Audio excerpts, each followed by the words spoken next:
This is Neural Newscast for Sunday, June 14th, 2026. Here is your briefing on the week's top stories. From the Neural Newscast newsroom, I'm Peter Rowan. And I'm Isabel Moreno. We begin this week with the collapse of the fragile April ceasefire between Israel and Iran, a development that has sent shockwaves through global energy markets and military command centers. Energy markets reacted instantly, with Brent crude futures rising to settle at $94.25 per barrel as fears of a broader regional conflict grew. The volatility didn't stop there, as the United States Central Command carried out what it described as self-defense strikes against Iranian radar sites later in the week. Tehran responded by targeting United States assets in Jordan and Kuwait, leading to reports that the Strait of Hormuz had been effectively closed to commercial traffic. In the Gulf of Oman, the maritime fallout was tragic, as 3 Indian sailors were confirmed killed after United States munitions hit a Palau-flagged tanker during the exchange. By Wednesday night, oil prices had spiked further, jumping above $97 a barrel as the blockade of 20% of the world's oil supply seemed imminent. While military tensions were at their peak, President Trump intervened by Thursday, claiming he had reached a peace agreement with Tehran to stop the missile exchanges. The Iranian Foreign Ministry has been quick to temper that optimism, Isabel, stating they have not yet reached a conclusion regarding several critical red lines. Regional leaders in Israel also remain skeptical, Peter, with Netanyahu's office clarifying they are not currently a party to this new memorandum of understanding. Despite the diplomatic friction, the pause in direct strikes allowed regional airports to reopen by Friday, even as the Israeli Air Force continued operations against strategic targets in Iran. The week ends with a 50-50 chance that this deal could collapse, leaving the global economy on edge as we monitor shipping routes in the Gulf. While we're seeing this instability in the Middle East, the technology sector also faced a series of high-stakes challenges regarding artificial intelligence and security.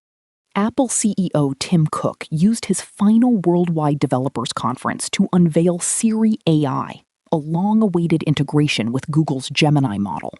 The update will allow Siri to access personal context from messages and emails to perform complex tasks, though Apple's share price fell 2% because the rollout will skip China and the EU. At the same time, we saw a major intervention from the United States government regarding Anthropic's latest AI model, Claude Fable 5.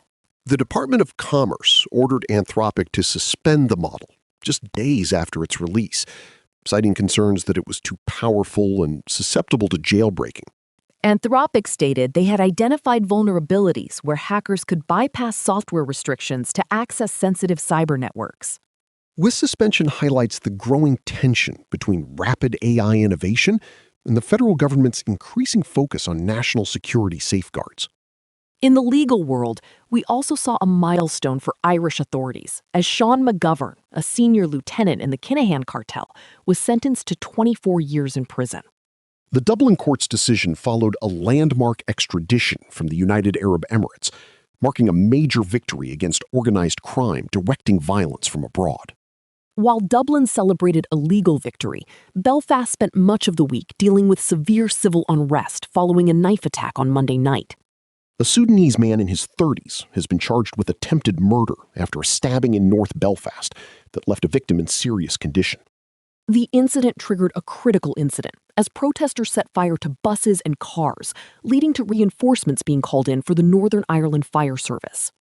First Minister Michelle O'Neill condemned the violence as disgusting cowardice, as the suspect's refugee status became a flashpoint for disinformation on social media. The UK Prime Minister Keir Starmer also weighed in, calling the scenes of arson and intimidation abhorrent as police worked to prevent further unrest.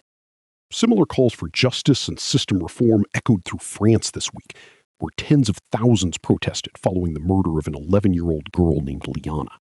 Interior Minister Gérald Darmanin has ordered a massive review of 70,000 legal complaints involving violence against children to be completed within a month.